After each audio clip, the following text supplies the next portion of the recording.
মানে এত কথা বলতো, মানে আমি যদি তার প্রেক্ষিতে কোনো রিপ্লাই দিতাম, মানে কোনো কিছু বলতাম, তাহলে আমি বেদম। কত সহ্য করা যায়? আমার আব্বু কখনো আমারে মানে কোনো কিছু কোনো কষ্ট দেয় না।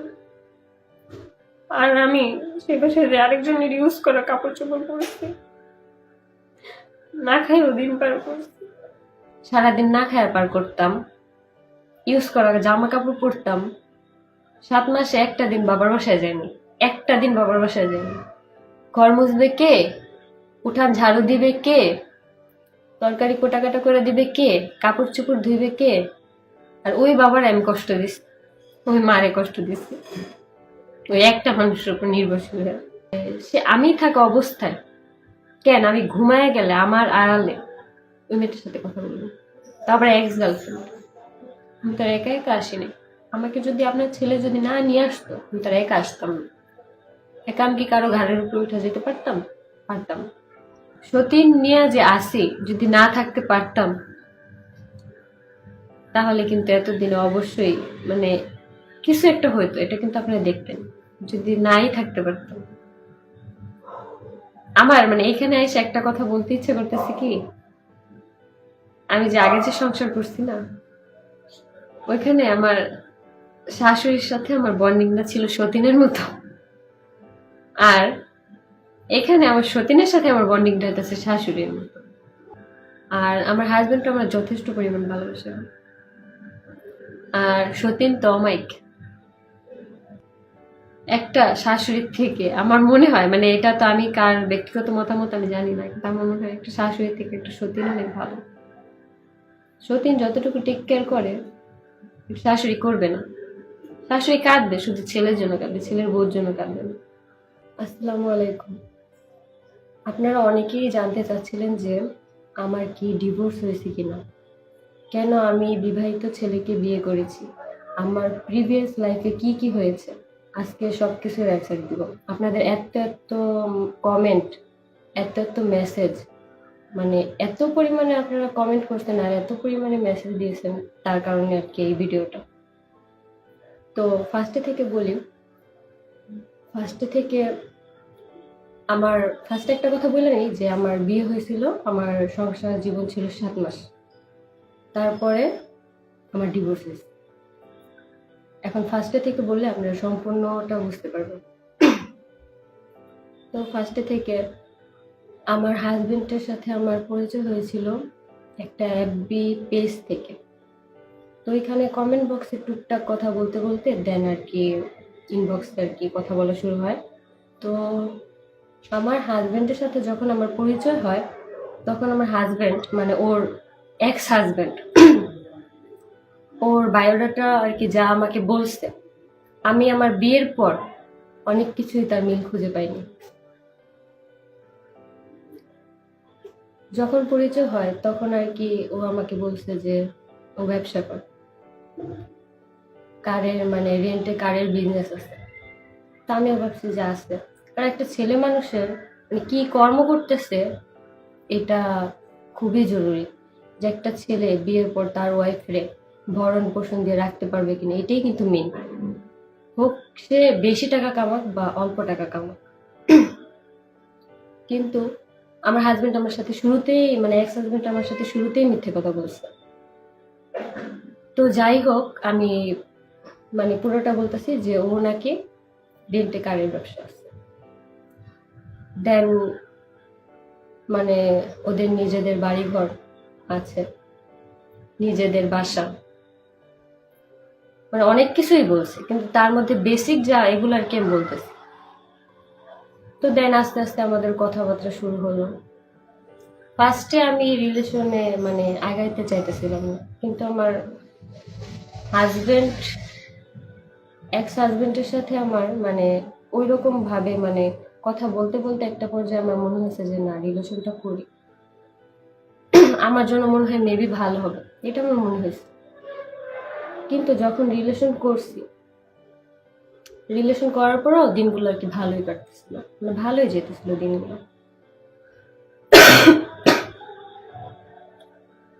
তো আমাদের রিলেশন ছিল 2 মাস। 2 মাসের মাথায় আমরা বিয়ে করছি। তো বিয়ে করার পরবর্তীতে ও বিয়ের আগে যে কাহিনীগুলো হয়েছে ওগুলোও বলি, ওগুলো না বলে তো বুঝতে পারবেন না। তো 2 মাস পরে আর কি আমরা বিয়ের ডিসিশন নিয়েছিলাম, মানে আরো বেশ কিছুদিন পর, কিন্তু ভাবতেছি যে না, তাড়াতাড়ি করে ফেলে ভালো। আর তার মধ্যে আমার বাসা থেকেও, আমার ফ্যামিলি থেকেও বিয়ের জন্য অনেক প্রেশার দিতেছিল। তো ওইটা আর কি আমি আমার ওই তখন আমার এক্স হাজবেন্ডকে জানাই যে আমার বাসা থেকে তো বিয়ের জন্য প্রেশার দিতেছে, তো কি করবো। তো বলতে যে আমার বাসায় আর কি আমি বলি, দেন আর কি তোমাদের বাসায় যাই, তোমার দেখে আসি। তো ঠিক আছে, ও যেই কথা ওই কাজ। তো আমাদের বাসায় আসবে এরকম আর কি আমার সাথে কথা হইতেছে যে আমাদের বাসায় ওনারা, ওনার মা, বোন, দুলাভাই আর উনি আসবে আমাকে দেখতে।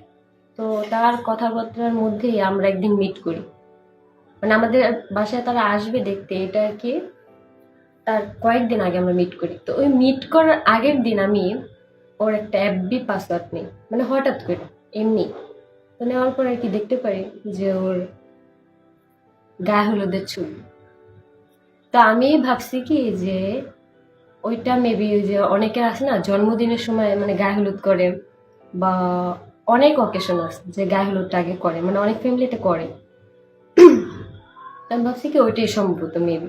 তো আমি আর কিছু জিজ্ঞেস টিজ্ঞেস করিনি, কিন্তু রিলেশনের শুরুতেই ও আমাকে বলতো কি আমার লাইফে একটা বড় অ্যাক্সিডেন্ট আছে, একটা মেয়ের সাথে রিলেশন করছে। আমি ভাবছি কি ওই মেয়েটা ওরে মানে ছেড়ে চলে গেছে, এটাই বড় অ্যাক্সিডেন্ট।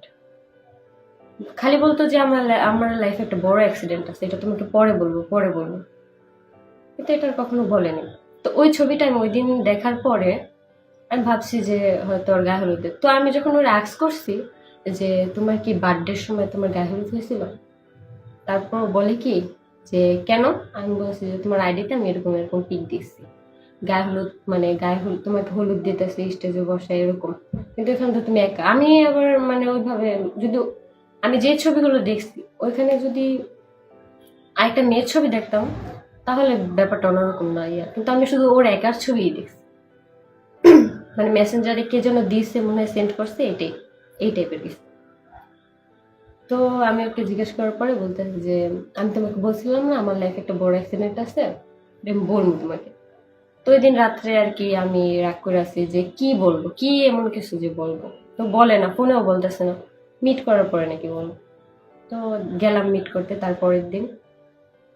আমি মানে লিটারলি মানে কথাটা শুই না আমি অবাক হয়ে গেছি যে রিলেশনের 2 মাস পরে সে বলে যে আমার আগে বিয়ে হয়েছিল, আমি ম্যারিড, ডিভোর্স হয়েছে আর 2 বছর আগে।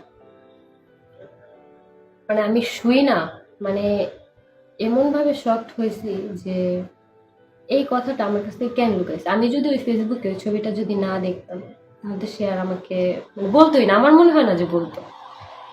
ওইটা দেখার পরে আক্স করার পরে সে আমার বলতেছে। তো তার আপন খালতো বোনের সাথে তার বিয়ে হয়েছিল, কিন্তু ওই বিয়ের পরপরই ডিভোর্স হয়ে যায়। কেন ডিভোর্স হয়েছে এটা ওনার ফ্যামিলি আর তার ওই বোনের ফ্যামিলি ভালো জানে। তো আমি তো এখানে উপস্থিত ছিলাম না, আমি জানিও না। আমার যতটুক মানে বলছে ঠিক ততটুকু আমি জানি। ওই কথাটা শুই না আমার এত পরিমাণে খারাপ লাগছে, মানে ওই দিন এমন একটা মানে পর্যায়ে চলে আসছে যে আমার আর 2-1 দিন পর আমার দেখতে আসবে, তার আগে শুনি জুমেট। এখন আমি বাসায় আমি বলছি ওর কথা, ওর ছবি দেখাইছি, পছন্দ করছে, সবকিছুই ঠিক আছে। এখন আমি বাসায় যাই কোন মুখ নিয়ে বলবো যে আমার হাজবেন্ড মানে এক্স হাজবেন্ডের আগে একটা বিয়ে হয়েছিল। তারপরও আম্মুকে কোনো রকম ভাবে মানে বুঝাইছি যে মানুষের তো লাইফ অ্যাক্সিডেন্ট হয়, আগে তো নিজেরও বুঝাইতে হয়েছে, তারপর তো আম্মুই বুঝেছি যে আম্মু মানুষের লাইফে তো অ্যাক্সিডেন্ট হয়। তো আমি আনম্যারিড, তো কি হয়েছে, মানে ওর ছিল না ওয়াইফ, ডিভোর্স হয়ে গেছে। তো এরকম মানুষই মানে বউরে অনেক বেশি ভালোবাসে, এটাই মানে সবসময় মানে ধারণা ছিল। মানে দেখতাম তো অনেক জায়গায় যে একটা যে ছেলেটা ডিভোর্স হয়ে যায় বা বউ মারা যায় তারপরে যে ওয়াইফ আসে অনেক ভালোবাসে। তো আব্বুরে যখন শুনাইছি আব্বু মানে আব্বু মানে নাই। তো বাসায় তুমুল ঝগড়া যে এমন একটা ছেলে কিভাবে পছন্দ করলাম। আসলে কি তারা তো ফ্যামিলি, এটা প্রত্যেকের ফ্যামিলিতেই, কেউ যায় না বুঝায় এরকম একটা ফ্যামিলিতে মানে দিবে না, কোনো মেয়েকেই দিবে না। আর তার উপর আব্বু যখন খোঁজখবর নিয়েছে, জানতে পারে যে সে কোনো কাজই করে না, বেকার। কিন্তু সে আমাকে, আমার আব্বুকে মানে বলতেছে ফোন দিয়ে যে আমি তো রেন্টের কারের ব্যবসা করি, এটাকে আমি ঢোল পিটায় বেড়াবো এলাকার মধ্যে? এটা তো আমি করি, এটা তো করি। এলাকার মানুষ তো আর মানুষের কাছে তো যায় যায় বলবো না যে আমি রেন্টে কারের ব্যবসা করি, রেন্টে কারের ব্যবসা করি। তো ঠিক আছে, আমিও বুঝলাম এটা তো আর মানুষের কাছে যায় যায় বলার জিনিস না। তো আমিও আব্বুরে বুঝাইতেছে, না আব্বু বলতেছে যে ও যদি কিছু করতোই তাহলে তো কেউ একজন তো বলতো যে ও এটা করে। তো আব্বুর আর কি সবকিছু মিলাই ঝিলে আব্বু ব্যাপারটা মানতে পারেনি। কিন্তু লাস্টে আমার ফ্যামিলি, আমার আত্মীয় স্বজন যারা আছে সবাই বুঝাইলো যে ছেলে যদি ভালো হয় তাহলে ওরে বিয়ে দিই। মানে দেখতে আসার আগে মানে আমার ফ্যামিলি করতে যে কথাগুলো হয়েছিল। তো ওই ক্ষেত্রে আব্বু তো একটু নারাজ, কিন্তু তারপরও ভাবতেছে যে আমি পছন্দ করছি, আমি কষ্ট করি। তো এটা বুঝা তারপর আব্বু মানে রাজি হয়েছে কোনো রকমের। তো আমার যেদিন দেখতে আসছে ওই দিন তো দেখা চলে গেছে। আমার ফ্যামিলির সাথে তার ফ্যামিলির অনেক ভালো বিহেভিয়ার, মানে বুঝার উপায়ই নাই যে এই মানুষগুলা আদৌ এরকম। তো ওই দিন দেখা যাওয়ার পরে আমার বাসা থেকে বলতেছিল কি, যে আমাকে বলতেছিল যে তুই আরো কিছু সময় নে, কিছুদিন ভাব। মানে 2 মাস, আমি তো 2 মাস চিনি তাকে, একটা মানুষকে চিনতে অনেক সময় লাগে। তো আমার আম্মু বলতেছিল যে তুই ওর কাছে মানে সময় নে, কিছুদিন সময় নে, 1 মাস 1.5 মাস 2 মাস এরকম সময় নে, সময় নিয়া দেন ভাব যে কি করবি, কারণ একটা বিয়ে হয়ে গেলেই তো হয়ে গেল। তো এটা বলার পরবর্তীতে আমি আর কি ওটা বলতেছি আমার বলতে যে না না, যা করার এখনই করতে হবে। আর এদিক দিয়ে আমারও বাসা থেকে মানে বিয়ের ওই রকম প্রেশার দিতেছে।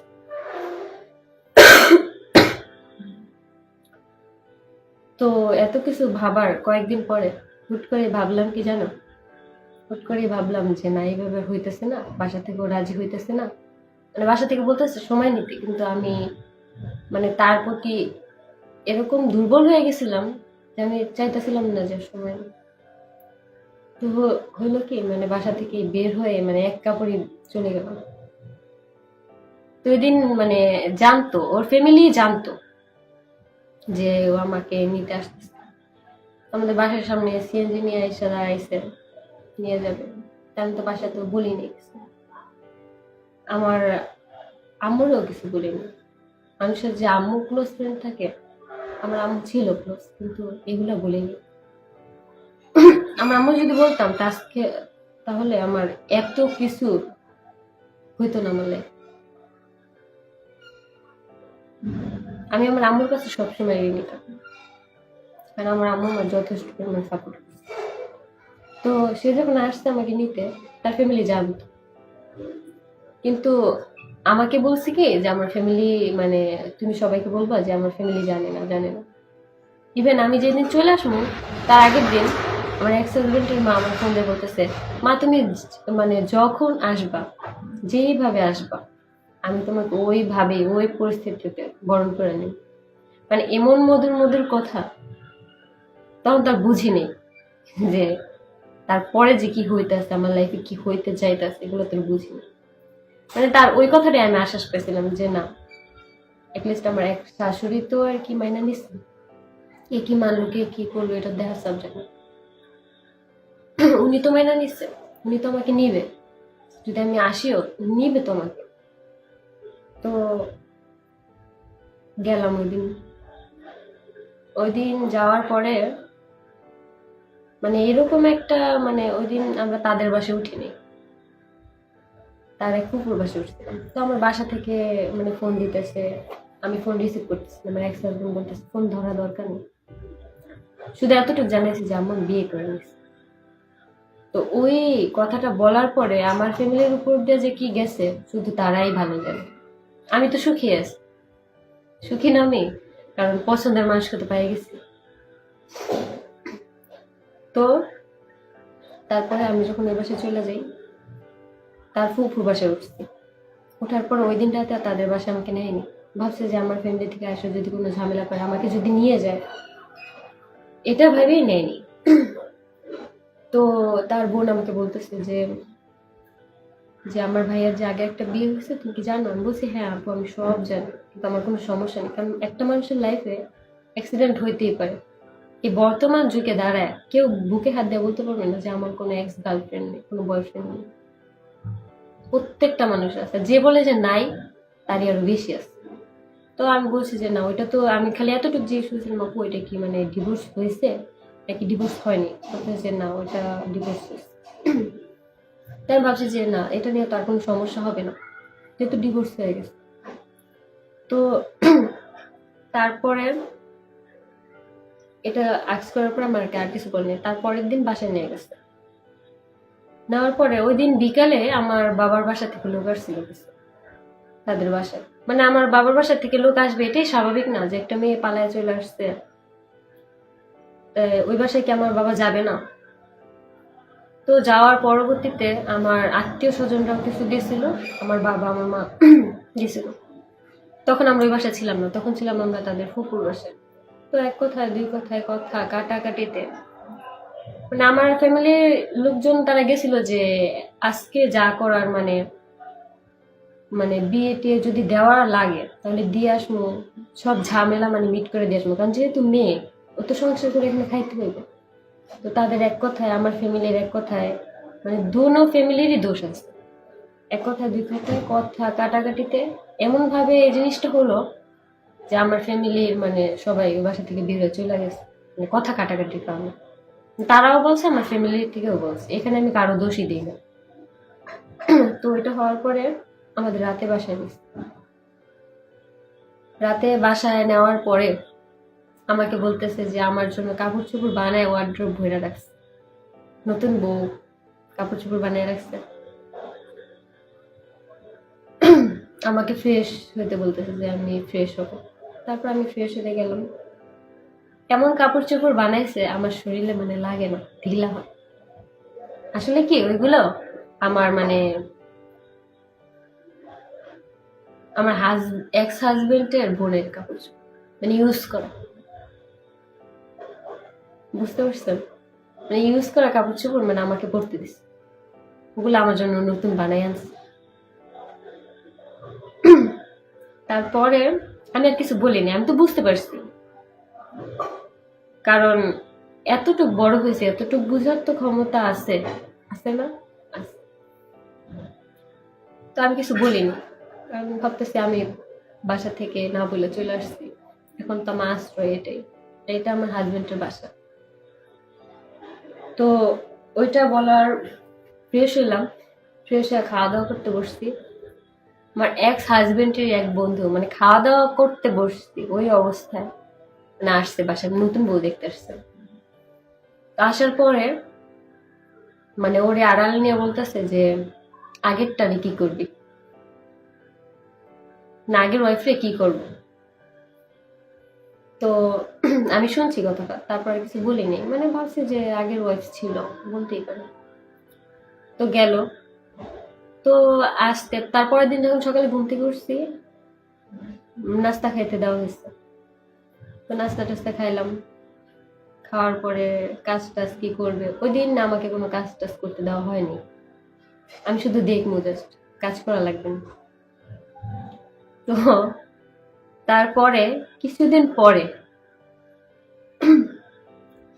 কাজের এরকম প্রেশার, মানে রাত্রে ঘুমাইতে যেতাম 12টার পরে, ঘুম থেকে উঠতাম মানে 6টা বাজে, 6টা 6:30 7টা এরকম। এর পরবর্তীতে যদি উঠতাম তাহলে কথা শুনতে হতো যে বাড়ির বউ কি এত বেলা ধরে ঘুমায়, ছেলের বউরা এত ঘুমায় না, এত ঘুম কিসের, এত ঘুম কই থেকে আসে, এগুলা মানে এগুলা তো আমারই মিন করেই বলতাম, আমি তো শুনতাম। বা অনেক সময় এগুলোও বলতো না, অন্য কিছু নিয়ে রাগারাগি করতো আমার শাশুড়ি, বুঝতাম তো এগুলো যে কারে বলতেছে। তো আমিও তো মন রক্ষা করার জন্য যা যা করা লাগতো করতাম। মানে কাজের এত পরিমাণে প্রেশার ছিল, আমি সকালবেলা 6টা বাজে উঠা মানে বাড়ির উঠান ঝাড়ু দিতে নিলে মানে 1 ঘন্টা 1.5 ঘন্টা পার হয়ে যেত বাড়ির উঠান ঝাড়ু দেওয়ার ভিতরে। মানে এগুলো তো আমি কখনো করি নাই, কিন্তু এগুলো আমি করতেছি এখানে। তারপরে রান্না বান্না মানে কোটাকাটি সম্পূর্ণ আমিই করে দিতাম।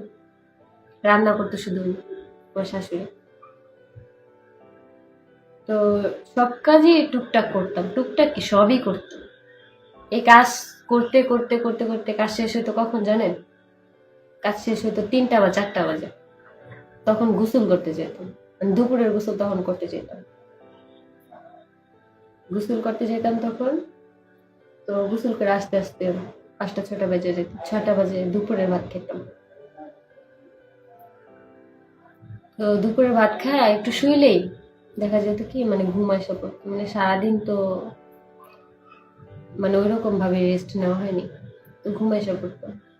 একটু ঘুমাইলেই মানে তারপরে আবার লাফ দিয়ে উঠতে হতো যে কি বলবো কি বলবো, মানে এটা নিয়েই কি ভাববো কি বলবো, যে ঘুমাইতেছি এখন এই বেলায়।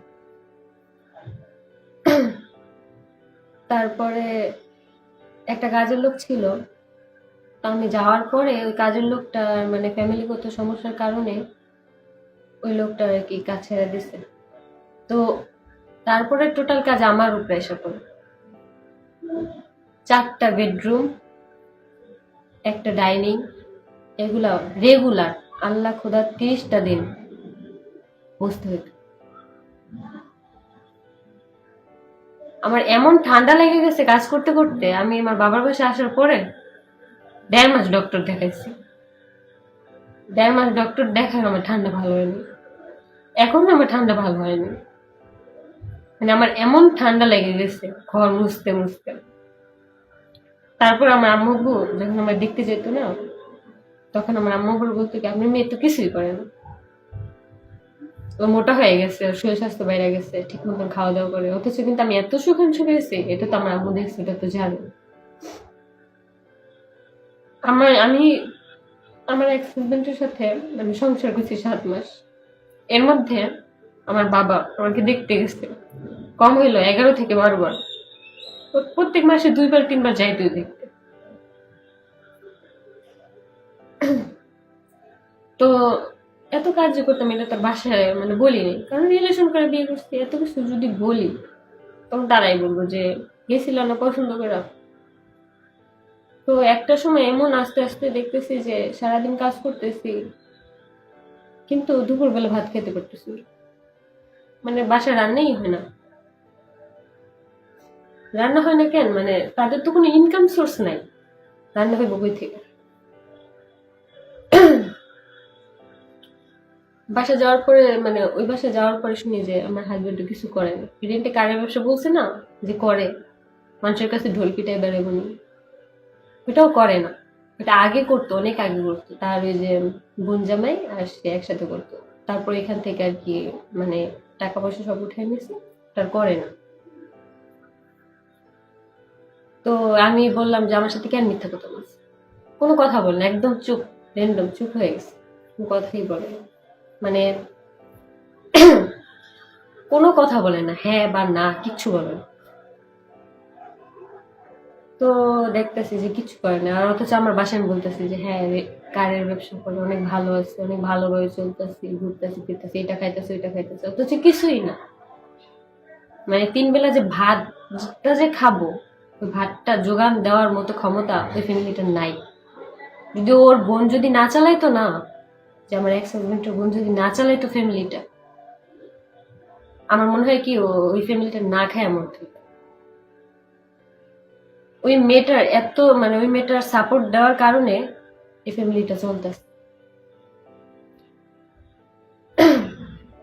আর আমি তো আছি দাসী বান্দি, আমারে তার ইউজ করা কাপড় চোপড় যা আছে, ইউজ করা জিনিস সব আমারে দিতেছে করতে।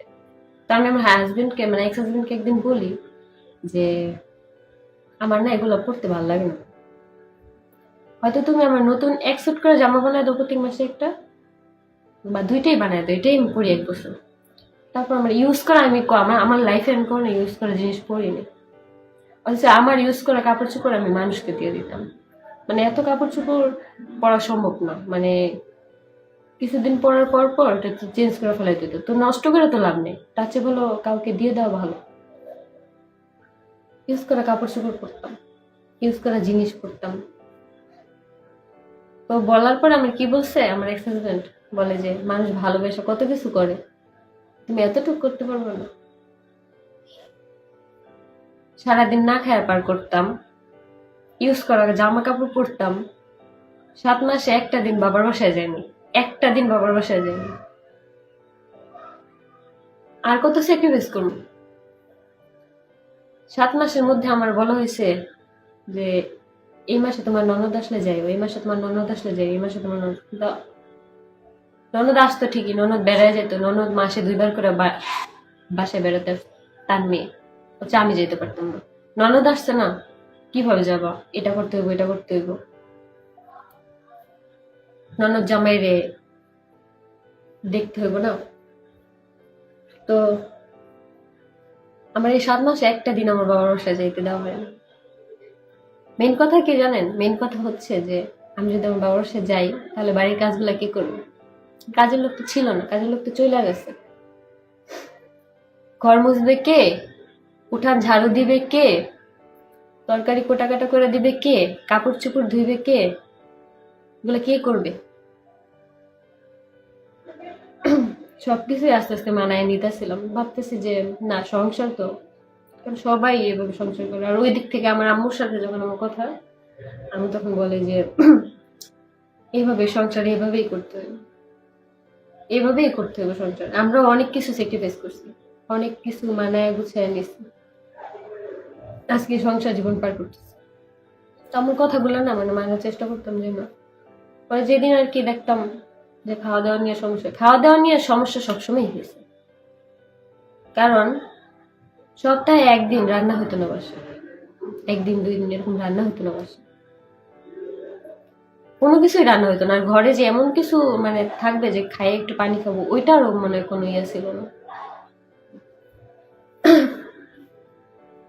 তো একটা সময় মানে দেখতেছি যে আর পারতাছি না, মানে তখন আম্মুরে বলতেছি, মানে তখন তার আম্মুরে কিছু বলিনি যে আম্মু আমি না খাই দিন পার করি। আমি বলতেছি আম্মু আজকে বাসায় কিছু রান্না হয়নি, আজকে কিছু খাইনি সকাল থেকে। আমি বলতেছে হ্যাঁ গো, দুঃখের সময় যদি না থাকো, সুখের সময় তোমার দিয়ে কি হইব? হেরাও তো না খাইয়া আছে, তুমিও না খাইয়া থাকো, কিছু করার নেই। ঘরের কথা বাইরে বলা উচিত না। আম্মুর কথাগুলো মানার ট্রাই করতো। কিন্তু আমি যে যে ছোট থেকে যে বড় হয়েছি, কোনোদিন আমার না খাওয়া দিন পার করতে হয়নি আলহামদুলিল্লাহ। আমার আব্বু মানে এত পরিমাণে কি বলবো, আর ওই বাবার আমি কষ্ট দিছি, ওই মারে কষ্ট দিছি, ওই একটা মানুষের উপর নির্ভরশীল হয়ে। তো আমার আব্বু কখনো আমারে মানে কোনো কিছু কোনো কষ্ট দেয় না। আর আমি সে বাসায় যে আরেকজনের ইউজ করা কাপড় চোপড় পরেছি, না খাইও দিন পার করছি।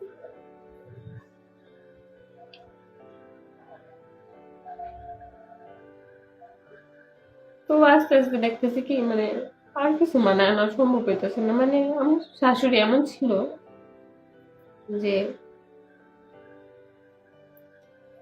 কিছু না কিছু দিয়ে খোঁটা দিতেই থাকতো, মানে এত কথা বলতো, মানে আমি যদি তার প্রেক্ষিতে কোনো রিপ্লাই দিতাম, মানে কোনো কিছু বলতাম, তাহলে আমি বেদম, কত সহ্য করা যায়। মাঝে মাঝে তো বইলে ফেলতাম, মানে বলতাম কখন যখন আসার আগেই 2-1 দিন এরকম কথা কাটাকাটি হয়েছে। আমি যখন চলে আসবো তার আগে এরকম কথা কাটাকাটি হয়েছে। আমার হাজবেন্ড এখন যখন কথা বলতো না মায়ের সাপোর্ট দিত না আমার সাপোর্ট, একদম চুপ, কোনো কথা বলতো না। একটা মানুষের আর কত কথা শুনতে ভালো লাগে, কারণ ওইখানে তো আমি চলে আসছি, ঠিক আছে, আমি তো আর একা একা আসিনি। আমাকে যদি আপনার ছেলে যদি না নিয়ে আসতো, আমি তার একা আসতাম না। একা আমি কি কারো ঘাড়ের উপরে উঠে যেতে পারতাম? পারতাম না। তারাও রাজি ছিল, সে যদি আমার ওই আশাটা না দেখাইতো যে যেভাবে আসবো ওইভাবে বরণ করে নিব, তাহলে তো আমি আসতাম না। যদি না দেখাইতো আসতাম না। তো আস্তে আস্তে দেখতেছি যে আর মানে সহ্য করা পসিবল হচ্ছে না। মানে কাজ নিয়ে আমার কোনো সমস্যাই ছিল না, কাজ করতে। কাজ নিয়ে কাজের সিস্টেম কি? কাজের সিস্টেম হচ্ছে রেগুলার বাথরুম দিতে হবে 3 দিন 4 দিন পর পর 4-5টা বিছনার চাদর উঠে ধুইতে হবে। অবশ্য বিছনার চাদরগুলো উঠাইতাম, চেঞ্জ করতাম ঠিকই, কিন্তু এই চাদরগুলো মানে ম্যাক্সিমাম টাইমে আমার শাশুড়ি ধুইতো, আমি ধুইতাম না, কারণ আমি ধুইতে পারতাম না। তো ধুম কিভাবে? কারণ এগুলো তো আমি করতে অভ্যস্ত না। ঠিক আছে, সংসার যেতে হয়েছে, কিন্তু এমনিতে আমি আমার কাপড় চোপড়, আমার এক্স হাজবেন্ডের কাপড় চোপড়, তার নাতি ছিল 2টা, যখন একটু মাঝে মাঝে গোসল করতে বসে তাদের কাপড় চোপড়, আমার শ্বশুরের কাপড় চোপড়, এগুলো ধুইতাম। তো এই পানির কাজটা বেশি করার পর কারণে মানে আমার ঠান্ডা লেগে গেছে। তো লাস্টে এমন ঠান্ডা লাগছে যে আমি বিছনা থেকে উঠতে পারিনি, মানে এত ঠান্ডা লেগে গেছে। তো একদিন এরকম মানে যেদিন আমি চলে আসবো ওই দিন মানে এত ঠান্ডা লাগছে আর এত জ্বর আসছে, আমি মানে বিছনা থেকে উঠতেই পারতেছি না, মানে আমার শরীরে মানে একদিন শুকনো। এটা পরে বলি। তার মধ্যে আরেকটা কাহিনী হয়েছে, আমার শাশুড়ি তো আমাকে সবসময় মানে এটা সেটা নিয়ে কথা শোনাইতো, এটা সেটা বলতো, আমি চুপ করে থাকতাম। আমার আম্মু বলতো কি যে চুপ করে থাকবো, কখনো কোনো কথা বলবো না, কোনো কথার মানে অ্যান্সার দিবো না, কারণ সে মুরব্বী, সে যা বলে তাই। তুই বললাম না যে আম্মুর কথাগুলো সব মানার চেষ্টা করতাম, অ্যান্সার দিতাম না। আর কত সারা দিনে আর কত সহ্য করা যায়? লাস্টে দিয়ে আমি কয়েকটা কথার উত্তর দিছিলাম। তার জন্য আমার ননদ আমার আম্মুকে আর কি বলছে, আপনার মেয়ে বেয়াদব, মানে আমার আম্মুর মুখে মুখে কথা বলে। এটা তো বলছে বলছি, কিন্তু তার মাঝখানে একটা কাহিনী হয়েছে, আমি সবকিছুই মানায় নিতেছিলাম, সবকিছুই ইয়া করতেছিলাম। একটা ব্যাপারে আমার কাছে অনেক খারাপ লাগছে, একটা ব্যাপার। সেটা হইতেছে আমি তো সারাদিন বাসার কাজকর্ম করতাম, তারপরে ঘুমাইতাম 12টার পরে, 1টা বেজে যেত ঘুমাইতে, কিন্তু উঠতাম তো আবার 1টা 2টাও বেজে যেত। উঠতাম তো আবার 6টা 7টার মধ্যে মায়াস টিভি উঠা লাগতো। তো ঘুমায় গেলে আমার এক্স হাজবেন্ড মানে এক্স গার্লফ্রেন্ডের সাথে কথা বলতো, এক্স গার্লফ্রেন্ডের সাথে কথা বলতে, এটা তো আমি ফার্স্টে জানতাম না, কারণ সে তার ফোনে কি করে এটা তো এত কিছু চেক করতাম না। একদিন হঠাৎ করে মানে সকালবেলা আব্বুরে ফোন দিতে নিছি, তো আমার ফোনে ব্যালেন্স শেষ হয়ে গেছে। তো ফোন নেওয়ার পরে দেখি যে ইনস্টাগ্রামে লক করা, ফিঙ্গারপ্রিন্ট দেওয়া, মানে ফিঙ্গারপ্রিন্ট না মানে লক করা। তো আমি ভাবতেছি যে এতদিন তো ইনস্টাগ্রাম দেখছি মাঝে সাঝে, কিন্তু কখনো তো লক করা দেখিনি, আজকে লক কেন? পরে যে ফোনের যে পিনকোড নাম্বার দিয়ে লক খুলে না, তো ওইটাই আর কি আমি মানে ট্রাই করে দেখতেছিলাম। ওমা, সত্যি দেখি যে ওইটা দিয়ে খুলছে। খোলার পরে দেখি যে তার এক্স মানে এক্স গার্লফ্রেন্ড আছে না, তার সাথে মানে চ্যাটিং। ওই জিনিসটা দেখে আমার এত খারাপ লাগছে যে সে আমি থাকা অবস্থায় কেন আমি ঘুমায় গেলে আমার আড়ালে ওই মেয়েটার সাথে কথা বলবো, তারপরে এক্স গার্লফ্রেন্ড বলতে। যে আমি তারপর জিজ্ঞেস করার পরে সকালে বলছি যে তুমি তো তোমার এক্স গার্লফ্রেন্ডের সাথে কথা বলছো, কেন বলছো? বলতেছে যে সামনে চলে আসছিল আইডি, এই জন্য। কেন? বিয়ের পরে খুশ থাকে না যে আমার এক্স গার্লফ্রেন্ড আমার আইডিটা আছে কি নাই, ব্লক করে দেওয়া যায় না বা আনফ্রেন্ড করা যায় না, ওটা কি রাখতেই হবে? তাও আবার ওয়াইফ ঘুমায়া যাওয়ার পরে কথা বলতেই হবে? তাহলে আমাকে নেওয়ার কারণটা কি ছিল? আমাকে বিয়ে করার কারণটা কি ছিল? তারপরে তো গেল ওইটা। তারপর আমি তার মাকে বললাম যে এরকম এরকম কথা বলছে, এটা একটু না করে নাম। পরে বলতেছে যে এগুলা কোনো ম্যাটার না, ছেলেদের এরকম থাকি, ছেলেদের এরকম থাকবি, ছেলেদের নাকি এরকম থাকে, কিন্তু একটা মেয়ের থাকবে না।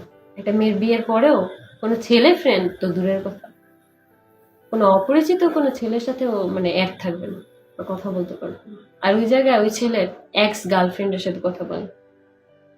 তো আমার শাশুড়ি বলতেছে তার হাজবেন্ড মানে আমার শ্বশুর নাকি এরকম করতো। একটা কথা বলছিল, মানে কথাটা হইতেছে যে মানে ধান হইয়া সইয়া যায় আর চিড়া হইয়া উড়া যায়, মানে চিড়া মানে ধানের যে ইয়াটা আছে না, যে ধানের খোসাটা, ওটা নাকি উইরা যায়। তো ও বলতেছে যে আমি হলাম ধান, এই জন্য রয়ে গেছে, আর যেগুলো চিড়া ওগুলো উইরা গেছে। ছেলেদের এরকম থাকে, থাকবে, এটা মানে এটা কোনো ম্যাটার না। মানে তুমি সহ্য করতে পারতেছো কিনা, তুমি ঘরের বউ, তুমি সহ্য করতে পারতেছো কিনা এটাই ম্যাটার। তুমি যদি সহ্য না করতে পারো, তুমি চলে যাও, তোমার দরকার নেই। তো ওই কথাটা আমি এত কষ্ট পাইছি যে একটা ছেলের থাকবে অথচ একটা মেয়ের থাকবে না, এই বর্তমানে ম্যাক্সিমাম ছেলেদের ভাবনা, অনেক ছেলেদের মায়ের ভাবনা, তারপর আবার অনেক লোকেরও ভাবনা যে ছেলেদের এগুলা থাকি, কিন্তু মেয়েদের থাকতে পারবে না। ছেলেদের থাকলে কোনো সমস্যা নেই, ছেলে যদি টাকা পয়সা খরচ করে যদি রাখতে পারে, তোমার সমস্যা কি? তোমার এত ভরণ পোষণ দিতেছে। তো যাই হোক, তো আমার হাজবেন্ড তো এটা বলছি ওই দিন আর কিছু বলেনি। ওই দিন ও তারপর একটা ঘটনা হয়েছে, ওই দিন এক কথা দুই কথায় কাটাকাটি হইতে হইতে মানে আমি রাগের মতো বলতেছিলাম আমার এক্স হাজবেন্ডকে, যেটা কেন করছো, এটা না করলেও পারতাম, আমার ছেড়ে দাও, তুই তোরে ভালো করে নিয়ে থাকো। মানে আমি সহ্য করতে পারতেছিলাম না।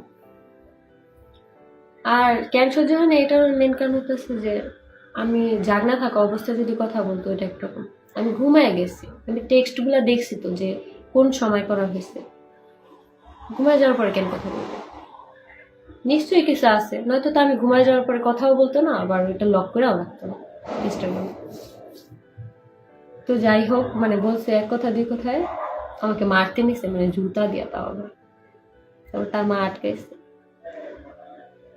এখন এখানে কি রংটা কি আমার? সে কথা বলছে, আমি খালি জিজ্ঞেস করছি, মারতেও আসছে আমার। তো ওই সময় মারতে আসছে কিন্তু মারতে পারেনি, মারে নেই, মানে তার মার জন্য। মেবি তার মা না থাকলে আমার সত্যিই মারতো। আর আমি মার খেয়েও মানে সবকিছু মুখ বুঝা নিতাম। কারণ কি, আমি তো পছন্দ করে বিয়ে করছি, কারণ আমি তার ফ্যামিলিগত ভাবে বিয়ে করি যে আমি কারো বলবো, এরকম তো ছিল না। তো একেই তো সে বেকার, সারাদিন থাকতো বাসায়, কোনো কাজ কাম করতো না। তো এইভাবে আর কতদিন। তো আমি ওর জন্য মানে অনলাইনে মানে জব খুঁজতাম, যে ছেলেরা কি কি জব করতে পারে। তো একদিন আমি বলতেছি কি যে এখানে জব করো। তো তার মা আর আমি বললাম যে এরকম এরকম এখানে জব করলে ভালো, স্যালারি কম হোক কিন্তু জব তো করতেছে, ভালো তো, মানে যাই ইনকাম ভালো তো। সে বলে যে না, আমার ছেলে পরের কাজ করবে না। মানে এরকম একটা কথা, আমার ছেলে কেন পরের কাজ করবে? তার ছেলে তো জমিদার, বউরে ভরণ পোষণ দিয়া রাখতেছে, ননদের ইউজ করা জামা কাপড়, ইউজ করা জিনিসপত্র দিয়া রাখতেছে বউরে। এর থেকে আর কি একটা বউর আর কি পাওনা থাকে? তো বললাম, না করে দিস। তো আমিও না করে দিছি। তো এখন বিজনেস করবে, ব্যবসা করবে। ব্যবসা যে করবে ওই পরিমাণ টাকাটা তাদের নেই, অ্যাবিলিটিটা তাদের নাই, কি দিয়ে করবে? তো আমি একটা কথা শুনছিলাম, মানে এটা আড়ালে শুনছি। আমি মানে আমার ইচ্ছা ছিল না যে ওই কথাটা শোনার বা ওই কথাগুলো শোনার কোনো ইচ্ছা ছিল না। আমার এক্স ননদের সাথে আর কি কথা বলতেছিল শাশুড়ি। তো ওই জায়গায় মানে বাইরে নাইমে কথা বলতেছিল, তো আমি ওয়াশরুমে যাওয়ার সময় আর কি কথাগুলো শুনছি। মানে বলতেছি যে ওনার মেয়ে তো শ্বশুর বাড়ি, তো এখান থেকে ফোন দিচ্ছে, কথা বলতেছে ফোনে। তো আমার শাশুড়ি বলতেছে দোকানটা নিতে পারতেছি না কিছু টাকার জন্য। এখন যদি এই জায়গায় যদি তুই থাকতি, তোর হাজবেন্ড যদি এভাবে দোকান নিত, আমার যত কষ্টই হোক, আমার ঋণ করে হোক, আমার হাওলাত করে হোক, জিনিস বেচে হোক, আমি তোর হাজবেন্ডের টাকাটা দিতাম। মানে এরকম। আর ও চুপ করে বসে আছে, ও কিছু করে না, ওর কোনো ইয়েই নেই, দায়িত্বই নেই। ও কি পারে না, ওর আব্বু ব্যবসা করে, এত বড় ব্যবসা করে, ও কি পারে না ওর আব্বুর কাছ থেকে 50,000 টাকা বা 20,000 টাকা এরকম মাইনা দিতে? এখন আমি তো আমার বাসা থেকে চলে আসছি, আমি কোন মুখে আমার আব্বুর কাছে বলবো যে আব্বু কিছু টাকা দাও আমার হাজবেন্ডের জন্য? ধার হোক আর যাই হোক, চাইতে তো হবে। তো সব টাকাই ম্যানেজ হয়েছে, লাস্টে কিছু টাকা ম্যানেজ হয় নাই। তো আমার এক্স হাজবেন্ড আসছে আমাকে মানে বলতে যে আখি দেখো তো তোমার আব্বুর কাছে টাকাগুলো, তুমি আখি যেভাবে পারো আয়না দাও।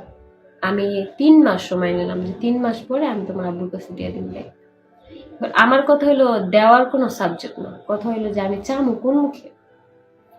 তো যাই হোক আম্মুরে বলছি, তারপরে আমি আমার যা কিছু বলার আমি আমার আম্মুরেই ম্যাক্সিমাম বলতাম। তো আম্মুরে বলার পরে আব্বুরে আর কি বুঝায় টুঝায় দিল, কিছু টাকা দিছে, একটা বড় অ্যামাউন্টই, কিছু টাকা বলতে একটা বড় অ্যামাউন্টই, 20,000 টাকা। তো আমিও বেশি চাইনি, কারণ আমারও লজ্জা লাগতেছিল চাইতে। তো দেওয়ার পরে আমার হাজবেন্ড মানে ওরে জিজ্ঞেস করার পর 3 মাস সময় নাও, 3 মাস পরে আমি দিয়ে দিব, কারণ দোকানটা রানিং করে ফেলাম, দিয়ে দিতে পারবো, কোনো সমস্যা নেই।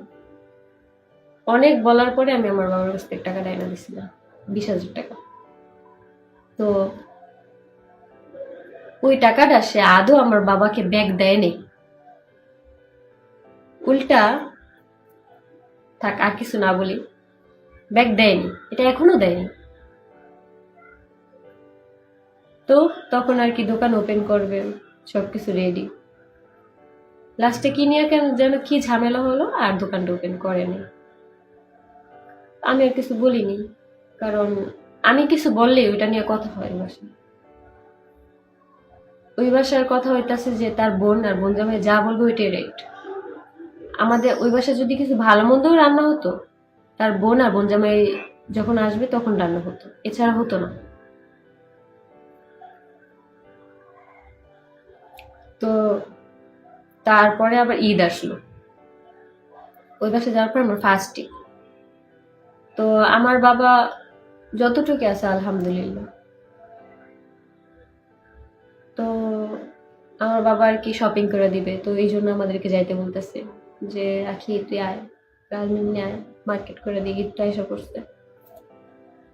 তো ঈদ আসছে, তো মার্কেট করে দিব। তো আমিও বলছি, কয় না যাওয়া সম্ভব না, মানে আমার শাশুড়ি যখন বলছি যে আব্বু তো এরকম এরকম যাইতে বলতেছে, কি করবো আপনারা কিছু বলেন, কারণ এতদিন হয়ে গেছে আমি বাসায় যাইতে পারতেছি না।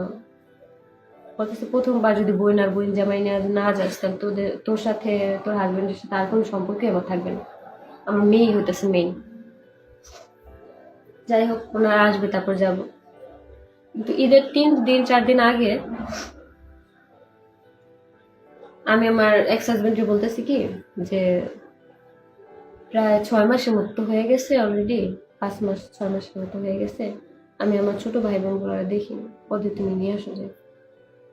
তো গেছে আনতে, তো এইখান থেকে তো এইখানে আমার বোন আর আমার ভাইরে যে নিয়ে আসতে বলবো, এখানে তো আমার আমার শাশুড়ির পারমিশন নেওয়া আমার মনে হয় না মানে দরকার, কারণ ওরা তো এমন কোনো মেহমান না যে পারমিশন নিয়ে আসতে হবে। তো আমি আমার হাজবেন্ডকে বইলা পাঠাইছি, ও মা দিয়ে ফোন দিয়ে মানে রাগারাগি, মানে তার কাছে বইলা গেলাম না কেন, তার মেয়ের কাছ থেকে কেন পারমিশন নিলাম না, তার কাছ থেকে কেন পারমিশন নিলাম না, বাসা যা আছে তাই রান্না করে খাওয়ামো, মানে এমন ভাবে মানে বলতেছে মনে হয় কি আমার বোন আর ভাই না খায়া থাকে, আমার বাবার অ্যাবিলিটি নেই। সেই জন্যই তো মানে মাঝে মাঝে বাসায় রান্না হতো না, না খায়া থাকতাম, না খায়া দিন পার করতাম, কইতে গেলে এগুলো হানা আমার দোষ। এত কিছু সহ্য করেও এই জবানায় কোনো মেয়ে এত কিছু সহ্য করবো না। তো আনতে গেছে, আনার পরে মানে এরকম একটা ভাব যে আমার বোনরা খাইতে আসছে, অথচ কিন্তু আমি এই 5টা 6টা মাস ধরে আমি আমার ছোট ভাইরা দেখিনি, ছোট বোনরা দেখিনি। তো আসার পরে দুই দিন থাকার পরে, হ্যাঁ 2 দিন থাকার পরে ননদ আয়সা করতে পারছে বেড়াতে।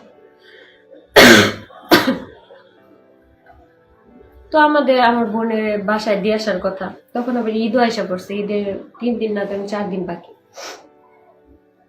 তো তখন আর কি আমার আব্বু বলতেছে আখি 3 দিন 4 দিন বাকি, মানে তখন আমার বোন আমার ভাই আমাদের বাসায়, আমার আব্বুর সাথে আমি ফোনে কথা বলতে যে 3 দিন 4 দিন বাকি, তো আসবি না তোরা, মার্কেট করে দিব না। আমি বলতে যে আব্বু মার্কেট তো আমরা তো যাবো না, মার্কেট কিভাবে করে দিবা, আর আমার শাশুড়ি বলতেছে উনি নাকি ওনার মেয়ে জামাইরে মানে টাকা দিয়ে দেয়, ওনাদের যা ইচ্ছা তা কিনা নেয়, কারণ এইভাবেই নাকি টাকা দিতে হইব। কারণ আব্বু বলতেছে যে টাকা দিমু, টাকা দেওয়ার কথাটা ঠিক আছে, কিন্তু তোরা আসলে মার্কেট করে দিতাম, এটা একটু অন্যরকম না, তোর তো বিয়ে হয়েছে, তুই এখনো আসিস। তাও বলতেছে যে ওর জন্য আমি আংটি অর্ডার দিবো, একটা আংটি, নতুন জামাই, বিয়ে যেভাবেই হোক নতুন আসবে, আংটি চেইন এগুলো তো দিতে হবে। তা আমি বলছি যে না, এগুলো আমরা বাসায় গেলে দিও, এখন আপাতত তুমি আসো, আমার যে আমার বোন ওর ভাই ওদেরও নিয়ে যাও, আর ওর হাতেও টাকা পয়সা দিয়ে দাও। তো আব্বু আসছে, আসার পরে আমার এক্স হাজবেন্ডের হাতে 10,000 টাকা দিয়েছে মার্কেট করার জন্য। এটা দিয়ে 10,000 টাকা দিয়ে পোষায় নিয়ে আসলে, মানে 10,000 টাকা দিয়ে আসছে আমার বাবা, অথচ ওইখানে আমার শাশুড়ি আর কি এলাকার মানুষ বাসায় গেলে বলে যে 20,000 টাকা দিয়ে গেছে, 20,000 টাকা দিয়ে গেছে, কিন্তু আমার আব্বু তো 10,000 টাকা দিয়ে আসছে, এখানে 20,000 টাকা বানায় বলার কি দরকার? তা আমি বলছি যে এরকম এরকম, এটা তো বানায় বলার দরকার নেই। আমার শাশুড়ি বলল, না এটা বলছি, মানুষ অনেক কিছু ভাববে, মানে এরকম মানে লোক দেখানো কিছু আছে না। না আমার আবার এগুলো পছন্দ না, আমার বাপের 10,000 টাকা দিচ্ছে ওইটাই বলার ঠিক, যেহেতু আমার বাপের 10,000 টাকা দিয়ে 20,000 টাকা তো দেয়নি। তো এরকম অনেক কিছুই হতো যেগুলো সে বানায় বানায় বেশি বেশি বলতো। আমার বাবা আজ পর্যন্ত যে 12 বার যে গেছে, আমি তো হিসাব করে রাখছি যে আমার বাবা কয়বার আসছে, অথচ আমরা কিন্তু একবারও যাইনি ওই বাসে। সবসময় বলা হতো যে তুই ননদ এই মাসে আসলে যাইস, ওই মাসে আসলে যাইস, আমার মেয়ে আর মেয়ে জামাই ছাড়া গেলে কিন্তু হইব না, সম্পর্ক থাকবে না, মানে এরকম। তার মেয়ে তার বাসায় আসতেছে রেগুলার, অথচ আমি নতুন বিয়ে হয়েছে আমার, অথচ আমি যাইতে পারতেছি না একবারও আমার বাসায়, বাবার বাসায় তাও আবার। তা আব্বু দিয়ে আসছে, মানে টাকাটা দিছে ওরে, আর আমার বোনদেরও নিয়ে আসবো।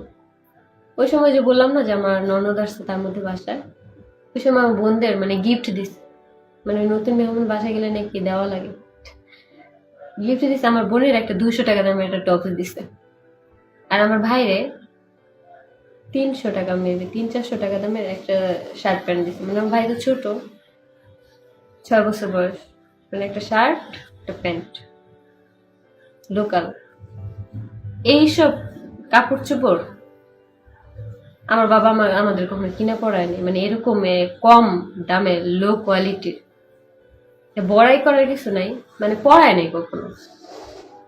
আর ওইখানে ওই ড্রেস আপ গুলা আমার শ্বশুর বাড়ি থেকে আমার বোনেরে দিচ্ছে, আমার ভাইয়েরে দিচ্ছে,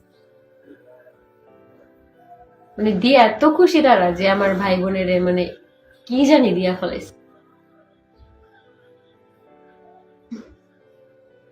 তো এটা দেওয়ার পরে বাসায় যাওয়ার পরে আমার আম্মু বলতেছে যে এইসব ড্রেস আপ না দিলেও হইতো, কারণ এগুলো বাসায় আত্মীয় স্বজন দেখতেছে, হাসতেছে।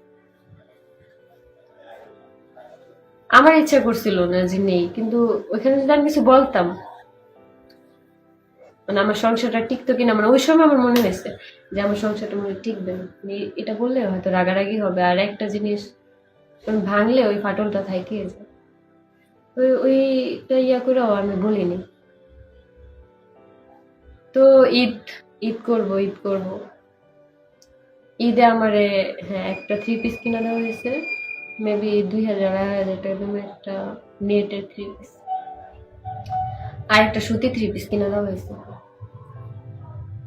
মানে ঈদের মানে ইয়ে হিসাবে। আর আমার তো বাবার বাসায় নেওয়া হয় না, অথচ বিকাল বেলা ঈদের দিন বিকাল বেলা আমার ননদ ননদ জামাই আসছে তার বাবার বাসায়, অথচ আমি আমার বাবার বাসায় যাইতে পারিনি। যাইছি ঈদের পরে যাইছি, মানে আমার শাশুড়ি বলতে ঈদের পরে যাইছি, ননদ ননদ জামাইরে নিয়ে যাইছি। তার মেয়ে যে আসতেছে,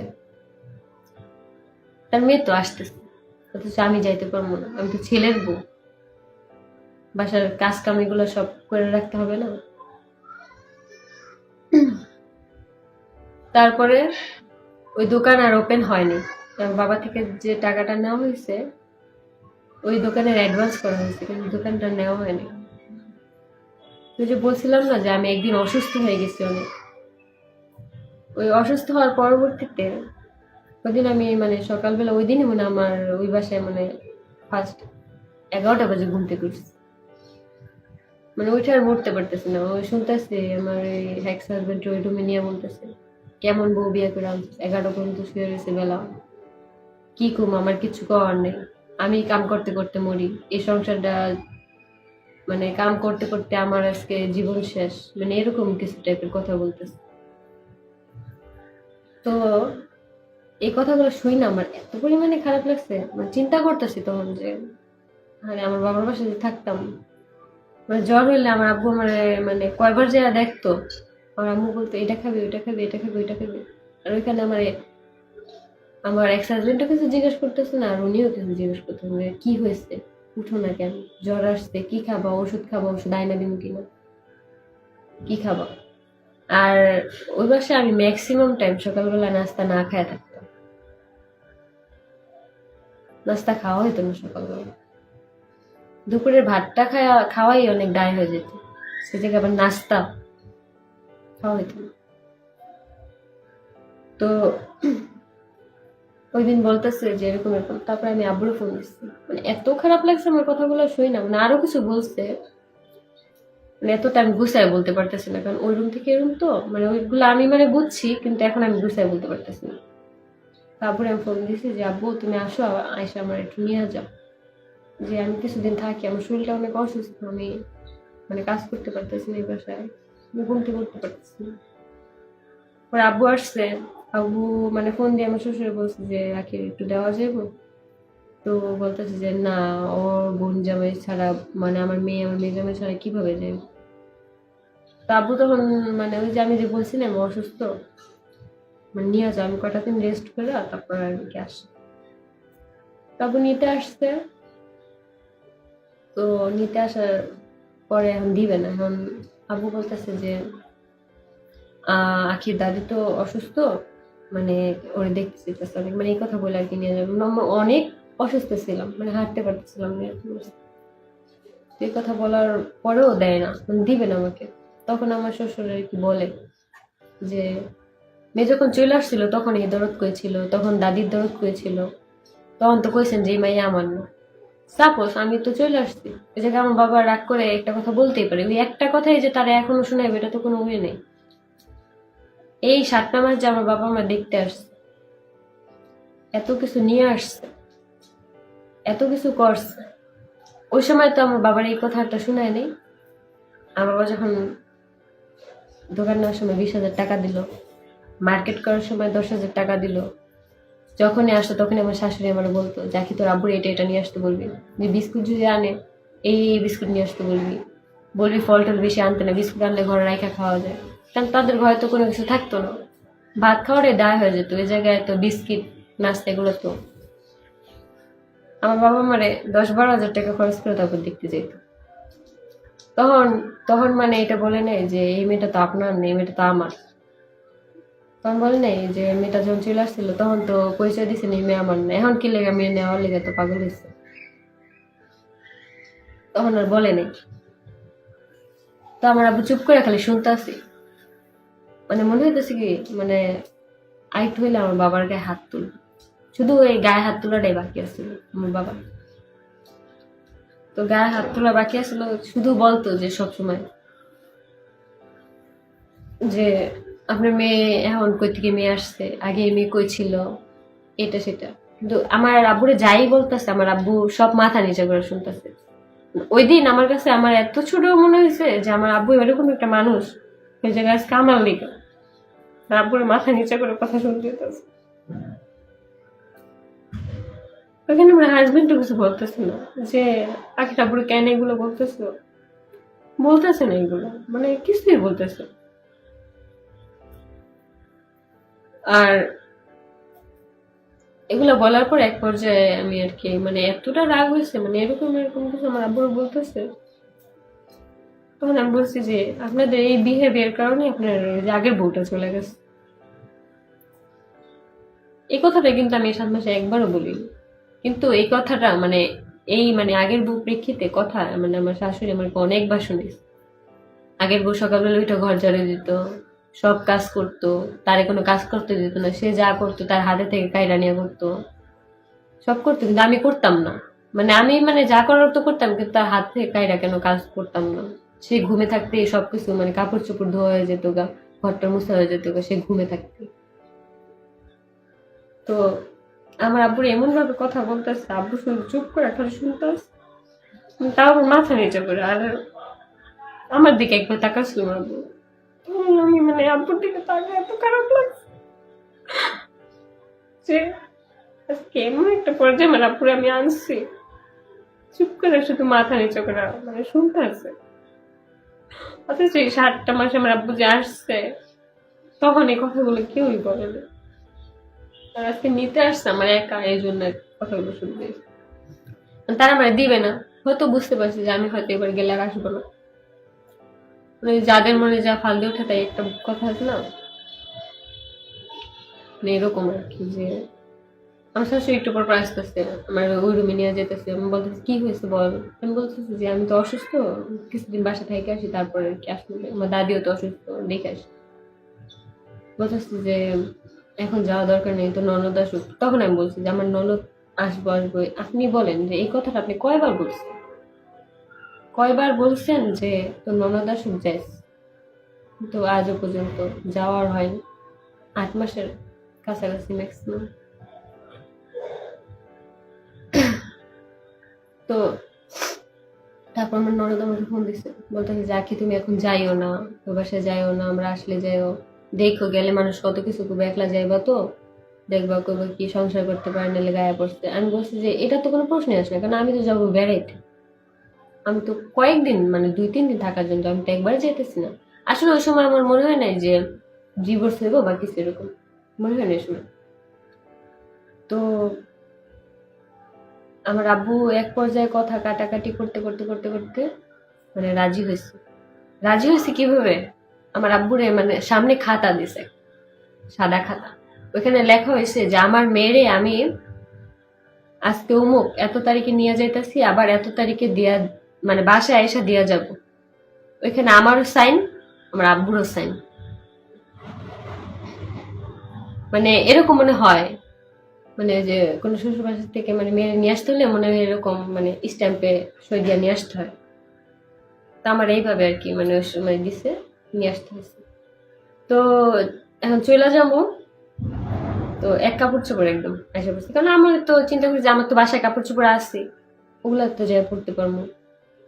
আর এখানে তো থাকতে পারবোই, মানে পর তো আসমই, কয়েকদিন পর তো আসমই। তো এই যাওয়ার সময় এখন মানে এটা লেখাইছে, লেখার পরেও তারা অমত করতেছে যে যাইতে দিবে না দিবে না। তো ওই ঘোর ফিরেও মানে আমার কাপড় চোপড় আর নেওয়া হয়নি, যে কি পরবো বা কি নিবো এরকম কিছুই নেওয়া হয়নি, মানে এক কাপড় চোপড়ে আসছে।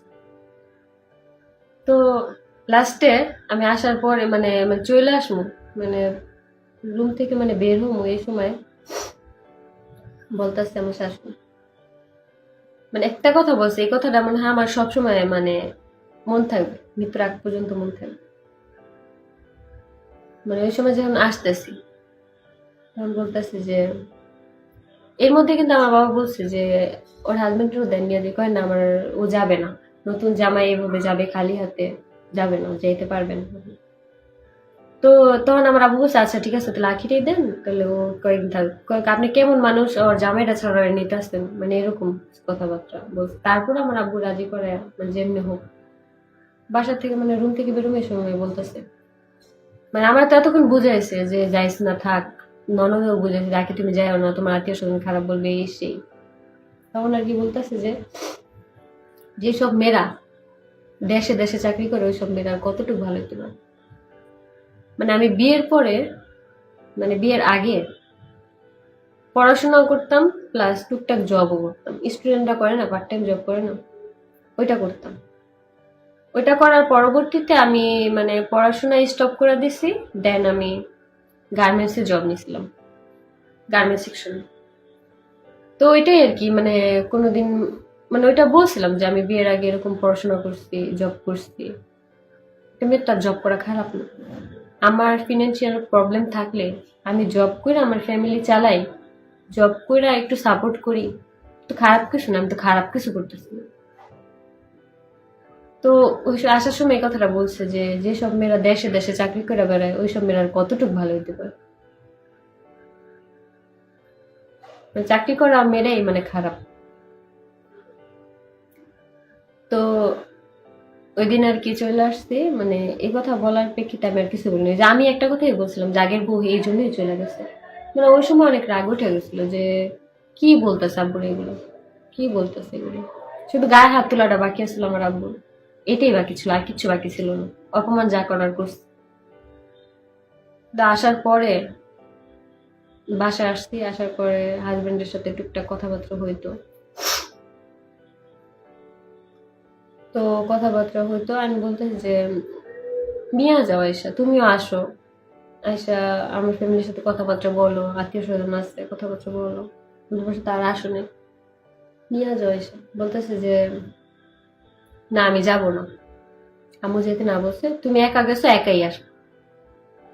পরে আমি বলছি যে আমি তো আর এখন আগের মতো নেই, আমি তো তখন অসুস্থ ছিলাম, শিখছিলাম, এটা তো দেখছি। কয় না, এইগুলা কোনো কথা না, আমি যদি তোমার সাথে যাইতাম তোমার আমি সাথে করে নিয়ে আসতাম, তুমি একা গেছো তোমার বাবার সাথে, তোমার বাবা স্ট্যাম্পে সই দিয়া দিছে না যে আয়সা দিয়া যাইবো, তোমার বাবারে বলো আয়সা দিয়া যাইতে, আমি তোমার আনতে যাবো না, সংসার করার হইলে করো আর না করার হইলে ডিভোর্স দিয়ে দাও। মানে এরকম টাইপের কথাবার্তা, করার হইলে করো নাহলে ডিভোর্স দিয়ে দাও, মানে ডাইরেক্ট এভাবে বলছে। তো তারপরেও মানে এই এক কথা দুই কথায় কথা কথা কাটাকাটি হইতো। তারপর আমি আর কিছু বলি না, আমি বলছি যে না থাক, চুপ করে থাকি, মানে রাগটা কমলে এসে নিয়ে যাবে না, রাগ কি, মানে ওই যে আমি একা আসছি আমার বাবার সাথে এদিকে রাগ।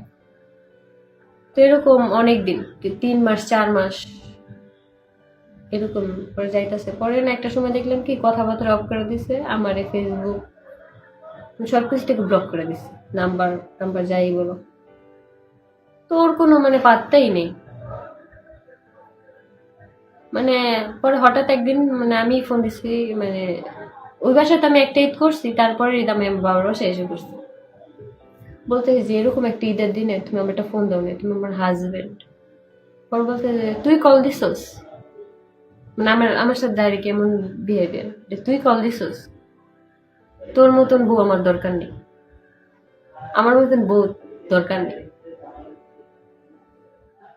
পরে ওইখানে আর কি আমি আর কিচ্ছু বলি না, একদম চুপ, ফোনটা কেটে দিছি।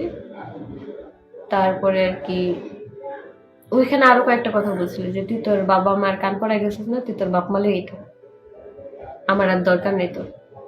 ডিভোর্স কি আমি দেবো নাকি তুই দিবি, ডিসিশন নিয়ে জানাইস, আমার হইলে আমি দিয়ে দিব, আর যদি তোর হয় তুই এখান দিয়ে দিয়ে দে। আর কাবিনের টাকা পয়সা কি পাবি না পাবি এগুলা নেই, মানে এগুলা দিয়ে দিম তোরে। তো বলছে যে না আমার কাবিনের কোনো টাকা পয়সা লাগবে না, কারণ অলরেডি আমাদের বিয়ে হয়েছে, কাবিন হয়েছে 1 লাখ, আমাকে কোনো দেনমোহর না দিয়ে তারা মানে ওইখানে 50,000 টাকা উসল দিয়ে রাখছে। তো এখানে আমি আর কি কাবিনের টাকা দাবি করবো, আর আমার এগুলো কোনো ইচ্ছাও নেই, কারণ ওদের ওই হারামের টাকা দরকার নেই। মানুষের কাছ থেকে বাটপাড়ি কইরা টাকা ওইসব আমার দরকার নেই, কারণ আমার বাবা মার হালাল ইনকামে খাওয়াইছে, হালাল রুজিতে খাওয়াইছে। আমি যদি জবও করি, গার্মেন্টসেও যদি জব করি, হালাল ইনকাম করে খাইছি, কোনো খারাপ কাজ করে খাইনি। গার্মেন্টস মানেই খারাপ না, সব জায়গায় ভালো মন্দ মিলেই আছে, সব জায়গায় সব প্ল্যাটফর্মে। এই যে মানুষ বলে যে গার্মেন্টস এর মেয়েরা খারাপ খারাপ, কই আমি তো আজ পর্যন্ত দেখিনি যে ভালোদের সাথে খারাপ হয়েছে কখনো। খারাপ যেগুলো ওগুলোর সাথেই খারাপ হয়। তো ওইখানে আর কি, তো আমি ওয়েট করতেছিলাম যে ও কিছু বলে কিনা, না দেখি কিছু বলে না, কোনো রেসপন্স নেই। আর আমি ওইদিকে বাসায় আসছি অনেক দিন হয়ে গেছে, মানে আশেপাশের মানুষ অনেক কিছু বলা বলা বলি করতেছে যে এর হাজবেন্ড আসে না কেন, ওর হাজবেন্ড কই। আম্মু বড় বলতেছে আপনার মেজামাই কই, মেজামাই আসে না কেন এখন। কি বলবো, কিচ্ছু বলার নেই। পরে ডিসিশন নিলাম যে না ডিভোর্স দিয়ে দেবো, কারণ এইভাবে মানুষ লাগবে যার মানে আমার প্রতি যার বিন্দু পরিমাণে মায়া নেই। আমার আম্মু আমার বলতেছে যে বাসায় একটা কুত্তা যদি পুষে মানুষ, ওই কুত্তার প্রতিও মায়া হয়, তুই একটা মানুষ, তোর প্রতি এক বিন্দু মায়া নেই।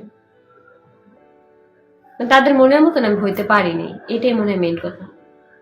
আসলে বলেনি, মানে আমি যা এক্সপেক্ট করতেছিলাম ওগুলো তো আমি পাই নাই, আমার থেকে ওনারা যা এক্সপেক্ট করতেছিল এগুলাও তারা পায়নি। মানে এগুলা পাওয়ার মধ্যে হইতাছে যে আমার বাবা মাসে মাসে আমাকে হাত খরচ দিবে, আমার বাবা আমাকে মার্কেট করে দিবে, আমার মানে ছোট বোন যে যে ছোট বোনটা আমার বাসায় থাকে, আমার তো বিয়ে হয়েছে ওই সময়, ওই ছোট বোনটা যা দিবে আমারও নাকি তা দিতে হবে, আমার শাশুড়ি বলে। তাহলে আর কি মানে তাদের মন মতো হইতাম। আর এমনি তো আমার বাবা আমাকে দেখতে যাইতো এত টাকা পয়সা খরচ করে, মানে এটা মানে পছন্দ ছিল না। তো দেখি যে আর কিছু বলতেছে না, রেসপন্স নাই কোনো। তখন ভাবলাম কি, যা আমার প্রতি যার মায়া নাই তার প্রতি তো আমার মায়া দেখা এত লাভ নেই। তো তখন ডিসিশন নিলাম যে না, ডিভোর্স দিয়ে দিই। তো ডিভোর্স পেপারটা যেদিন ওই দিন ওদের বাসায় গেছে, ওই সময় ফোন দিয়েছে যে এটা কিসের পেপার, মানে পোস্ট অফিসের থেকে যখন ফোন দিয়েছে তখন আমার ফোন দিয়েছে। পরে আমি বলছি ডিভোর্স। পরে আমি বলতেছে তবু মতন মাইয়া গো, মানে এগুলাই পোষা, এগুলাও সম্ভব তোর ধারা।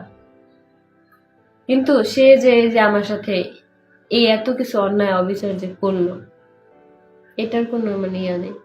আমি তো মেয়ে মানুষ, এই জন্য সব দোষ মেয়ের, ছেলেদের কোনো দোষ নেই এই সমাজে, মানে ছেলেদের কোনো দোষ নেই। পরে ডিভোর্সটা দিলাম। ডিভোর্সের পরে দেখি ফ্যামিলির এক রূপ, আত্মীয় স্বজনের এক রূপ, পাড়া প্রতিবেশীর এক রূপ। তখন রূপই চেঞ্জ, যে আমি ডিভোর্স। ফ্যামিলি বলো, বাইরে বলো, যেখানেই বলো, না আমি ডিভোর্স, মানে আমার পরিচয় কি, আমি ডিভোর্সি। মানে ডিভোর্স মানে একটা মেয়ে খারাপ, সংসার করতে পারে না দেখা ছাইরা দিচ্ছে, মানে এরকম টাইপের। কিন্তু একটা ছেলে যেখানে ইনভলভ আছে এটা কেউ মানে দেখে না, দেখা অবুঝের মতো থাকে। ছেলেটার কোনো দোষ নেই, সব দোষ হলো একটা মেয়ের। তো ডিভোর্সের পরে দেখছি যে মানুষের, একটা ডিভোর্সি মেয়ের প্রতি মানে মানুষের কিরকম মানে ইয়া থাকতে পারে। যেখানে যাই শুনি ডিভোর্স, ডিভোর্স। কেন ডিভোর্স হয়েছে, কি সমস্যা, এত প্রেম করে বিয়ে করছো সংসার টিকলো না, মানে এরকম কথা হচ্ছে। একটা পর্যায়ে আমার মনে হয়েছে কি, আমি মনে হয় তো মইরা গেলে মানে এসব কথাবার্তা শুনতে হইব না। তারপরে দেখি যে না, হয় না, মানে এই কথা শুনতে শুনতে রাতের ঘুম পর্যন্ত হারাম হয়ে যেত। আমি রাতে ঘুমাইতে পারতাম না, সবসময় কানে বলছে যে কেন ছাড়ছো, কেন আসছো, কেন ইয়ে করছো, সব জায়গা থেকে। মানে পাড়া প্রতিবেশী বলো, বাসার মানুষ বলো, বাইরের মানুষ বলো, সবাই মানে এরকম একটি মানে কোথাও মানে গেলেও মানে এরকম একটি মানে আমি মানে চিড়িয়াখানা থেকে আসছি, ডিভোর্সই না। তো তার দিক থেকে কোনো রেসপন্স তো ছিলই না। যদি থাকতো ওই ডিভোর্স পেপারটা যাওয়ার পরেও সে আমাকে বলতো যে যে না, যা হওয়ার হয়েছে ভুলেছে, এটা তুমি ইয়া করে নাও, আমি আসতেছি মানে নিয়ে যাবো। না, তার দিক থেকে কোনো ইয়া ছিল না। উল্টা তার মা আমার থ্রেট দেয়, মানে তার আমি যখন আর কি ডিভোর্স আগে ফোন দিচ্ছিলাম, আমরা কিভাবে আমাদের এলাকায় থাকি দেখা ছাড়বো, একটা মহিলা মানুষে আমার মানে থ্রেট দেয়, কিভাবে থাকি দেখা ছাড়বো। আমার এক্স হাজবেন্ডের মুখের ভাষা যে এত খারাপ, এত বাজে, এত বাজে মন মানসিকতা। এখন আমি বলতেছি আসলে ওদের এই বিহেভিয়ার কারণেই আগের বউটাও চলে গেছে। ওদের ব্যবহার ভালো না, তো ব্যবহার লুজ। তো কোনো রেসপন্স ছিল না। ডিভোর্স ডিভোর্স দেওয়ার 3 মাস পরে তো মানে ডিভোর্সটা মানে কমপ্লিট হয়। ওই দিন যখন আমি গেছি মানে ডিভোর্সটা কমপ্লিট হয়েছে, ফিঙ্গারপ্রিন্টটা দেওয়ার সময় এত কষ্ট হইতেছিল যে কেমন একটা মানুষের বিয়ে করছিলাম, কেমন একটা মানুষের জন্য আমি আমার ফ্যামিলির লোকজনগুলা ছেড়া দিছিলাম, আজকে আমার এই বেহাল দশা। কেমন একটা মানুষকে পছন্দ করছিলাম, কেমন একটা মানুষের প্রতি মানে বিশ্বাস করছিলাম।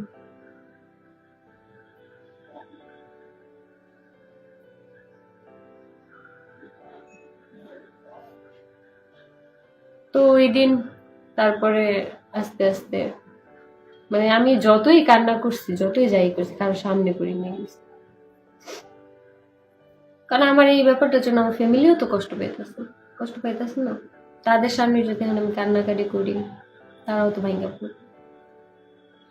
তো টুকটাক ফ্যামিলি থেকেও কথা শুনছি, বাইরের মানুষ থেকেও কথা শুনছি, ফ্রেন্ড সার্কেলরাও জিজ্ঞেস করছে, সবাই একটা মেয়ে ডিভোর্স হলে বোঝা যায় যে দুনিয়া কত কঠিন। একটা ডিভোর্সি মেরে একটা সমাজ বাধ্য করে একটা ভুল ডিসিশন নেওয়ার জন্য। কিন্তু যেসব মেয়েগুলা স্ট্রং, মানে নিজের প্রতি আত্মবিশ্বাস থাকে, ওইসব মেয়েরাই পারে জীবনে হয়তো ভালো কিছু হবে ওই চিন্তা করে, বা নিজের লাইফটা অন্যরকম লিড করতে। তো আবার জব নেই, জব স্টার্ট করি, জব করব। তো ওই জব করার ক্ষেত্রে ওই গার্মেন্টসেই জব নিছি। ওই যে যেই চাকরি মানে যেই দেশে দেশে ঘুরা চাকরি করছে ওই মেয়েরা আর কত দূর ভালো হতে পারে, তা আমি আর কত দূরই ভালো হতে পারছি। গার্মেন্টস এর মেয়ে আবার গার্মেন্টসেই গেছি। তো জবটা এই কারণেই মূলত নেওয়া যে সারাদিন বাসা থাকতে থাকতে বোর লাগতো, এত খারাপ লাগতো যে সবকিছু মনে পড়তো, কিন্তু একটা কিছুর মধ্যে থাকলে ওই সব জিনিস আর মনে পড়ে না। তো জব নেওয়ার পরবর্তীতেও মানে ওইখানে মানুষজন মানে আমার এই ডিভোর্সের সুযোগ নিতে চাইছে কিছু কিছু মানুষ। মানে আমি ডিভোর্সি, কত মহিলারা মানে আয়সা এসে দেখতো যে এই মেয়েটার এই বয়সে ডিভোর্স হয়ে গেছে। মানে মনে হয় কি আমি চিড়িয়াখানা থেকে বাঘ ভালুক আসছে আমরা দেখতে আসে। আর মানে অন্য কারোর মতো আমি এত মিথ্যা কথা বলতে পারতাম না যে না আমার বিয়ে হয়নি। আমি ডাইরেক্ট বলতাম যে আমার বিয়ে হয়েছিল, আমার ডিভোর্স হয়েছে। তো গার্মেন্টস লাইফটাও এত সহজ ছিল না। মানে শুনতাম ডিভোর্স হয়েছে কেন, মানে যে কেউ মানে র্যান্ডম পার্সন চিনি না জানি না মানে এসে জিজ্ঞেস করতো এই তোমার নাকি ডিভোর্স হয়েছে। কিচ্ছু বলতাম না, কারণ মানুষ এমন ভাবে কথা বলতো লাইক আমি দোষী ছিলাম। ইভেন ফ্যামিলির পার্সন এমন ভাবে মানে বলতো, কিছু কিছু কথা বলতো। বলবে এটাই স্বাভাবিক, কারণ কি আমি তো আর ফ্যামিলির পছন্দ যাইনি, আমি তো কিছু নিজের পছন্দে।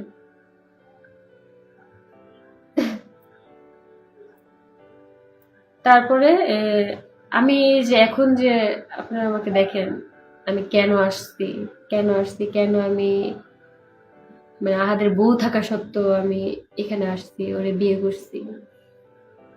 তো তিশার সাথে আমার মানে কম বেশি সবসময় কথা হতো, মানে র্যান্ডম পার্সন হিসেবে, মানে ফলোয়ার ছিলাম।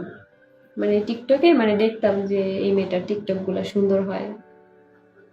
তো ওইখান থেকে আস্তে আস্তে মানে টুকটাক কথাবার্তা হইতো। তো ম্যাক্সিমাম দেখতাম কি কিছু কিছু ভিডিওতে না বলতো যে আমার হাজবেন্ড একটু বিয়ে করানো। তো আমার যেহেতু কথাবার্তা হইতো, তো ওই হিসাবে আমি একদিন মানে নক করছি, বলছি তুমি আবার তোমার হাজবেন্ডের বিয়ে করো বা কেন। পরে বলতেছে যে সত্যি আমি আমার হাজবেন্ডের বিয়ে করবো। আমি বলি এটা কিভাবে পসিবল। পরে বলতেছে যে আসো আমরা একদিন মিট করি, আলাদাভাবে কথা বলি। তো একদিন আসলাম মিট করতে, তো এখানে আমাদের কথাবার্তা হইলো। তখন আর কি আমার আর কি যা মানে ও বুঝাইলো আমি বুঝলাম মানে আসলেই বিয়ে করাবে। তো আমার ওই দেখা করার আগ মুহূর্ত মনে হতো যে এমনি মনে দুষ্টামি করে বলছে।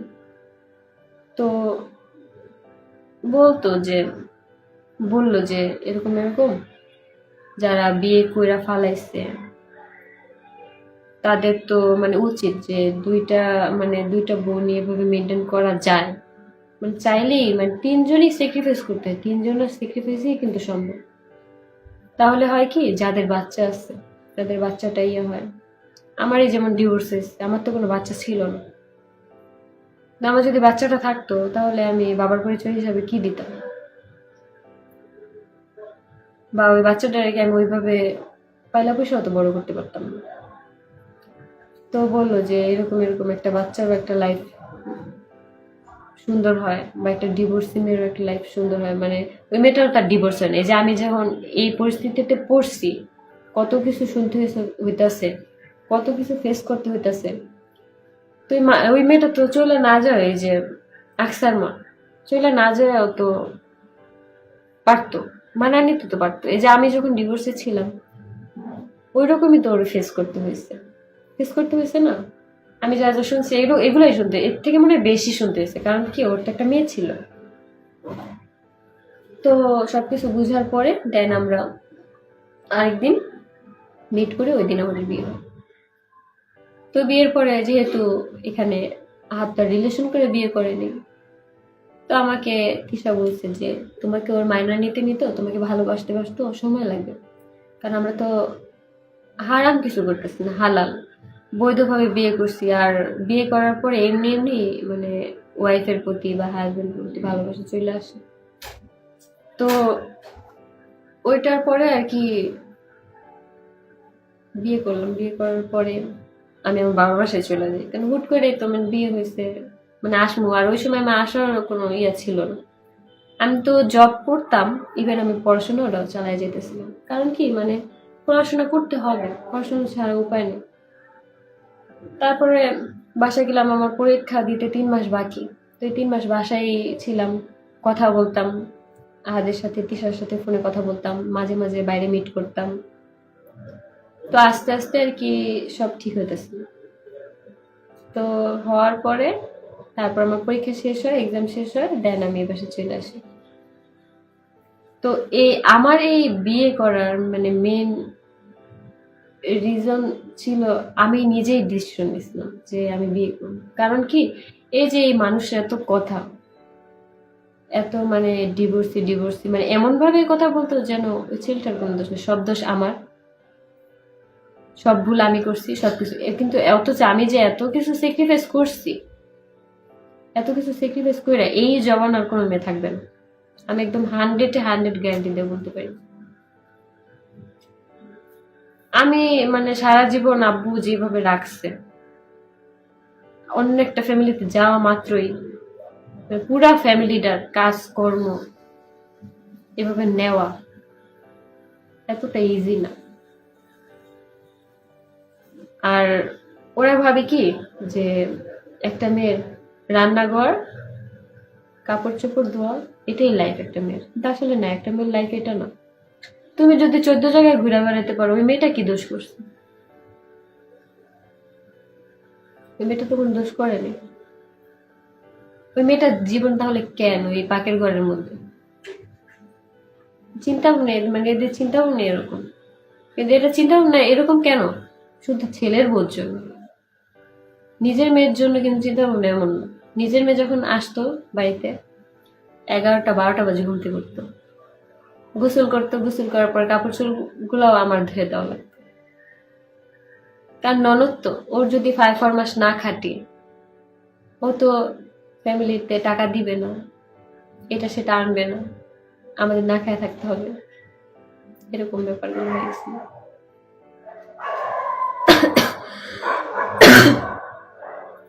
তো তার পরবর্তীতে আমাদের বিয়ে হয়। 3 মাস পরে এখানে আসি, পরীক্ষা শেষ করে দেন এই তো আছি, আলহামদুলিল্লাহ অনেক ভালো আছি। এখন তো শুনতে হয় না যে ডিভোর্স হয়েছে, বাবা মার ঘাড়ে উঠে খাইতেছ, বাবা মা চালাইতেছে, একটা মানুষ কিভাবে এইভাবে খাইতেছ, বাসায় সারাদিন বসে থেকে শুয়ে থাকো, শুনতে তো হইতেছে না। হাজবেন্ডই তো খাওয়াইতেছে না। আর সতীন নিয়ে আসি, সতীন নিয়ে যে আসি, যদি না থাকতে পারতাম তাহলে কিন্তু এতদিনে অবশ্যই মানে কিছু একটা হইতো, এটা কিন্তু আপনারা দেখতেন। যদি নাই থাকতে পারতাম,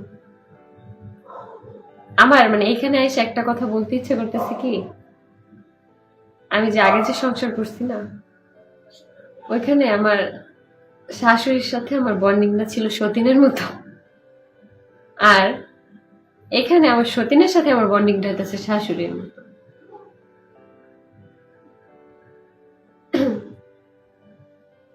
একটা শাশুড়ির থেকে আমার মনে হয়, মানে এটা তো আমি কার ব্যক্তিগত মতামত আমি জানি না, কিন্তু আমার মনে হয় একটা শাশুড়ির থেকে একটা সতীন অনেক ভালো।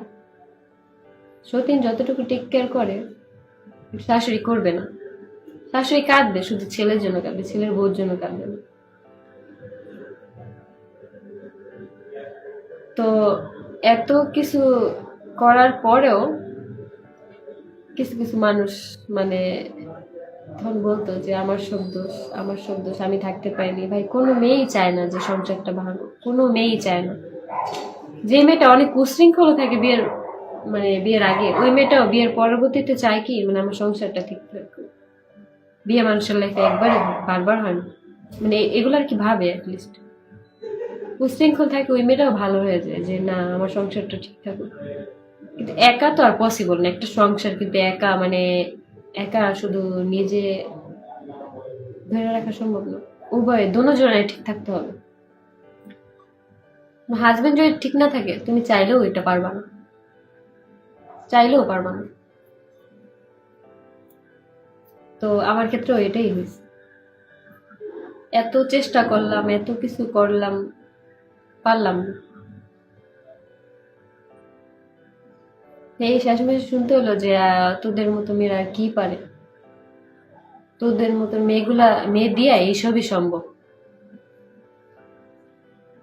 ঠিক আছে আমার সম্ভব, তার আগের বউটার জন্য সম্ভব। এই যে আমার যে এত ঠকাইছে, বিয়ে হয়েছে এটা বলে নাই,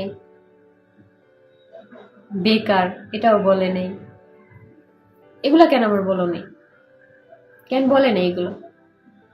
আমি তো যাই এগুলো তো মানায় নিছিলাম না, সবকিছুই তো মানায় নিছিলাম, নেওয়ার পরেও পারি নাই থাক, পারি নাই আর। তো যাই হোক অনেক কিছুই বইলা ফেলাইছি। তো আপনাদের অনেক মানে ইয়া ছিল যে জানার ইচ্ছে ছিল, তো বললাম। আর আলহামদুলিল্লাহ আমি এখন অনেক ভালো আছি। আর আমার হাজবেন্ডকে আমার যথেষ্ট পরিমাণ ভালোবাসে। আর সতীন তো অমাইক।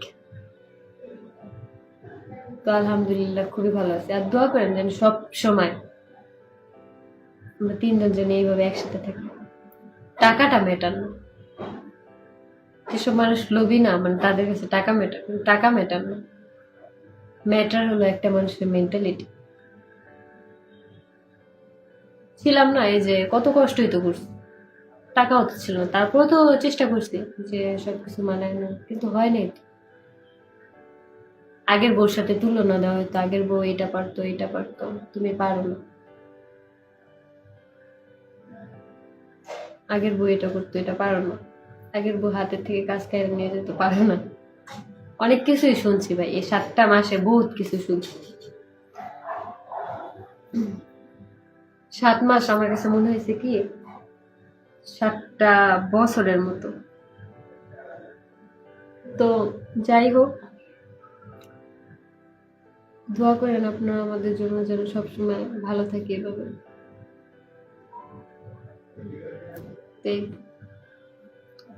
আল্লাহ হাফিজ।